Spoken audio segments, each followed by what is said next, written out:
here's the other book I bought from the Imperial War Museum. Well, I bought many, but this is the second one I read. It's called From the Sea, from the Plough, by Alexander Barron. Alexander Barron was part of the pioneers, the British pioneers who fought in Italy as well as in Normandy during the Allied invasion of Europe.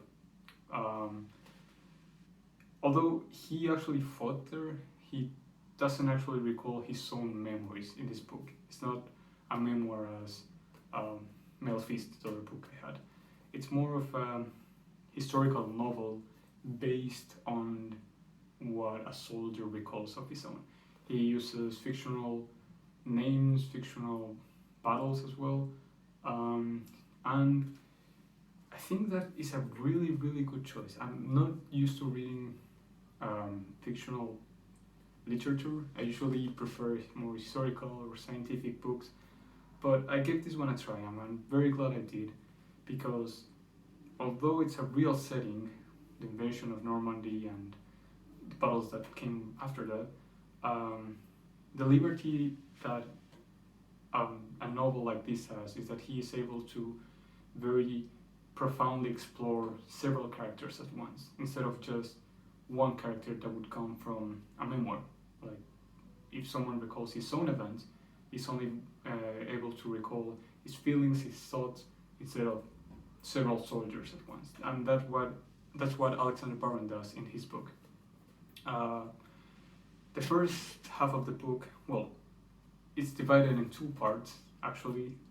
The first half is more centered in getting to know the soldiers. They're the soldiers of the Wessex Regiment, the 5th Battalion of it. And in the first half of the book, it's just their day-to-day lives still in England, training. They're in the south of England, just in a camp, preparing for D-Day. They will be part of the assault waves, the first ones that get to shore, and they're training hard for D-Day. But a big part of the book is that they don't exactly know when it's going to be. And it has some very, very interesting perspectives of war, and most of them you can tell they're genuine because it is written by someone who was actually there. It doesn't have the typical cliche thoughts or feelings that we usually think it would have as a war book. Like, if nowadays we imagine what those people would have felt like or would have thought, we usually end up with the same conclusion. But this book is very interesting because it presents older ideas. For example, most of the men, actually all of the men who were training to get to D-Day, they were not anxious about it. They were not scared. They were actually eager to go, and they just, some of them wanted to just get it over with and continue with their life. They didn't even think about the war. There was a young boy who was really into farming, and during his time on the camp, he got to know a farmer who worked next to the camp, and he was eager to return to England and learn many things from him, and just, that's all he thought about. He didn't think about the war. He was just like, yeah, I'll get it done, I'll come back to England and be a great farmer. There was another guy who just really hated the Germans because he lost part of his family, his house, during the bombing rains of London, and he just had hatred in him, and he just wanted to get there, kill as many people as he can. He wanted revenge. So it's fair to say that not all of them, or the ones described in this book, felt that much fear or dread about it. They were either indifferent or even eager to go, which is very interesting. And that's the main topic about the first part. And it doesn't sound very interesting just having about half a book just being the daily lives of soldiers. It describes them going to a pub, one of them meets a lady, the other one goes to steal some chickens, I think, and gets caught. It's just like little things on their everyday lives that soldiers do Um, but I have two reasons why they are so interesting. Number one, it's because, well, the book is written fantastically. I really, really like how it's written. It has several characters, and the way it's written changes depending on what character it's talking about, or even the monologues of the character. When he's talking about a young soldier, he was 19 years old, if I recall, the sentences are very short, very sharp, very thoughtful, and no, it's very, like a childish manner of speaking. He's very excited about life.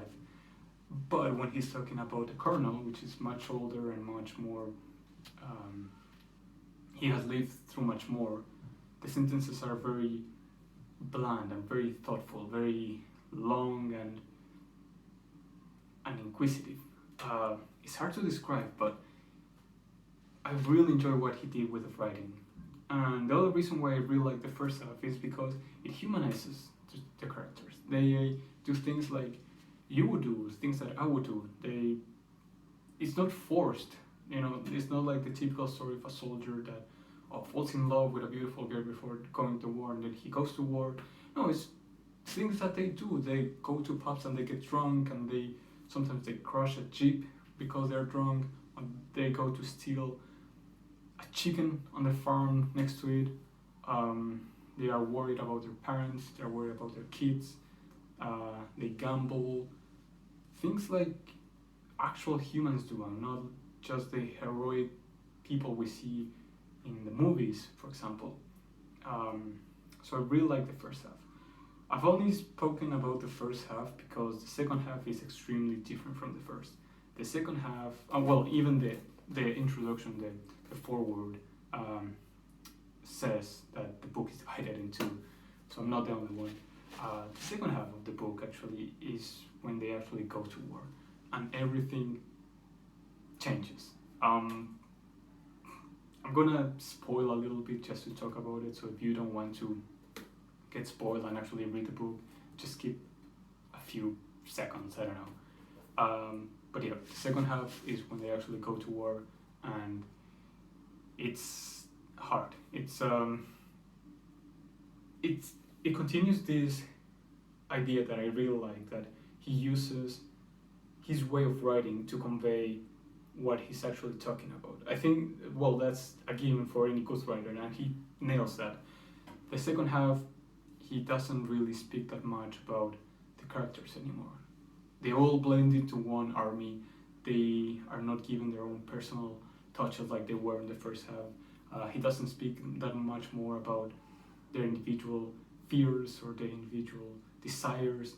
They're all blend into this big, great lump of characters that just have to endure the horrible, horrible things that happen during the war. They have fear, they have indifference. There are several times in which a character that was very liked, or someone you recognize from the first half, and you remember, this is the guy who went to this pub and he played this and he danced this, he was full of life. In the second part, he's just described in one line as dead on the beach facing up. That's it. That's the end of that. And you're reminded that not every dead in war,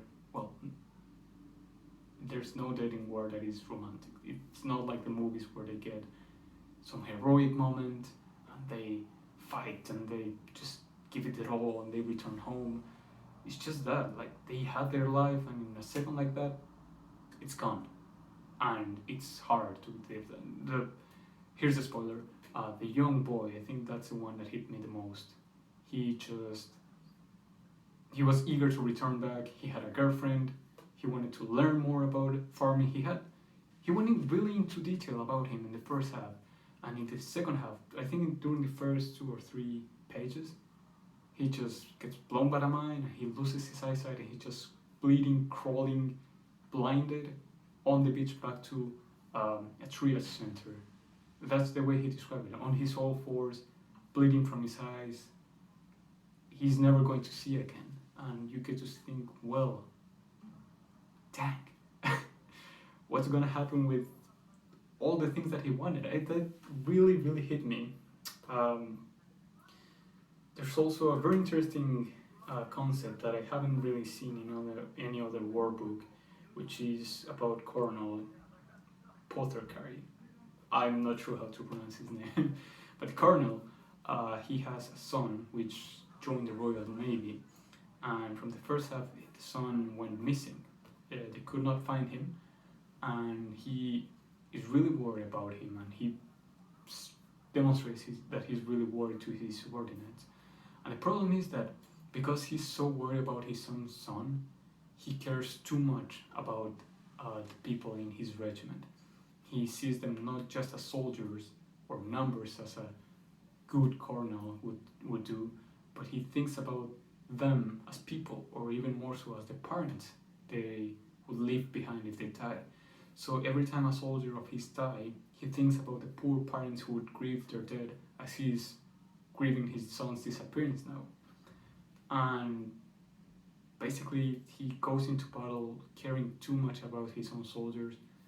Spoiler again, getting himself killed because of not wanting other parents to feel the same grievance as he does for his own son, which is very interesting, and it's portrayed beautifully in this book.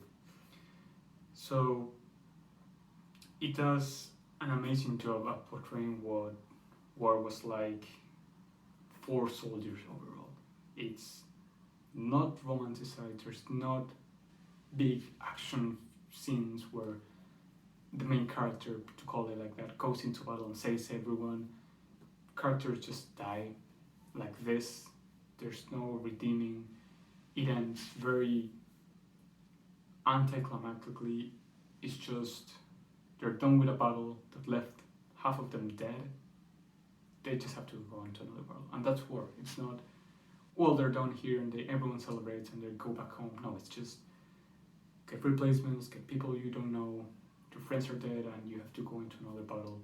There's no victory, and there's a very interesting phrase in which the people from the Wessex regiment, the ones described in the book, they capture a hill and they capture a bunch of German prisoners, but they describe them as not knowing which side actually won. They were both tired, they were both injured, they lost friends. It doesn't describe victory at all. It's just, you just go to war to lose. And if anyone is interested in what war was like for the mental psyche or the emotions of a soldier, definitely get this book. It's extremely well presented here.